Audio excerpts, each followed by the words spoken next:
ठंड में अमीर और गरीब का नया साल। हे भगवान, बस गिनकर 2 ही रोटी बनी है माँ जी और दोनों बच्चों के खाने के लिए। ये तो 1 रोटी भी नहीं पड़ेगी। ये कहते हुए गरीब गहना चूल्हे के पास बैठे अपने बच्चों को देखती है, जिनके चेहरे पर एक बड़ी भूख छाई थी। तभी 5 साल का पिंकू प्लेट आगे बढ़ाकर कहता है, माँ रोटी दो ना, भूख लगी है। गहना आधी आधी रोटी अपने दोनों बच्चों की थाली में डालती है। ये लो बच्चों, अभी के लिए आधी आधी रोटी खा लो। 1 रोटी तुम्हारी दादी माँ के लिए रख दी है, उनकी तबीयत खराब है ना, उन्हें दवाई खाने के लिए रोटी चाहिए।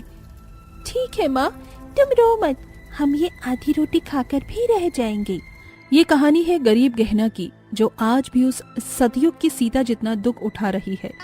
गहना की शादी कुछ 10 साल पहले श्याम से हुई थी, मगर नियति ने जैसे उस गरीब बहू के भाग्य में दुख ही दुख लिखकर भेजे थे, जिसे 2 साल बाद ही श्याम की मौत हो जाने के गम ने उस गरीब विधवा बहू को तोड़ कर रख दिया। बच्चों, दादी को जरा भी मत सताना, मैं काम पर जा रही हूँ। इतना बोलकर वो गरीब बहू उस ठंड में अपनी फटी पुरानी साड़ी में ठिठुरते हुए फैक्ट्री में आ जाती है। ये ले गहना, आज तुझे बस ये आखिरी कुछ शर्ट सीनी है। आखिरी मतलब? ठंड शुरू हो गई है और मेरा तो व्यापार कॉटन शर्ट का है, इसलिए फैक्ट्री तो बस साल के 5-6 महीने गर्मियों तक ही चलती है। अब ठंड आ गई है, इसलिए धंधा ठप हो गया है, इसलिए तुम सबको अपनी जेब से थोड़े दूंगा मैं ये सब पैसे करने के लिए। जब काम आएगा तो आ जाना। मगर सेठ जी, मुझे पहले बताना चाहिए था ना, अब यूं अचानक मुझ गरीब को इस ठंड में कौन काम देगा? अब वो सब मुझे नहीं पता, अपना आज का हिसाब ले लेना। इसके बाद वो गरीब बहू चिंता में आ जाती है। हे ईश्वर, अब मैं क्या करूं?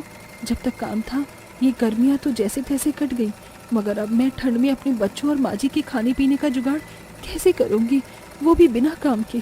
इसी सोच में डूबी वो गरीब दुखियारी दर्जी बहू आंखें गड़ाए ज्यादा से ज्यादा शर्ट सीने की कोशिश करती है और शाम को अपनी एक दिन की दिहाड़ी के 200 रुपए को हाथों में देखते हुए कहती है, इस 200 रुपए में से अपने परिवार को इस ठंड में कितने दिन ही खिला पाऊंगी मैं। खैर, 100 रुपए से थोड़ा राशन और पापड़ खरीद लेती हूँ। पिंकू का बड़ा मन था दाल भात पापड़ खाने का। मुझे तो पापड़ बनाना आता है और ठंड में तो लोग पापड़ खाना कितना पसंद करते हैं।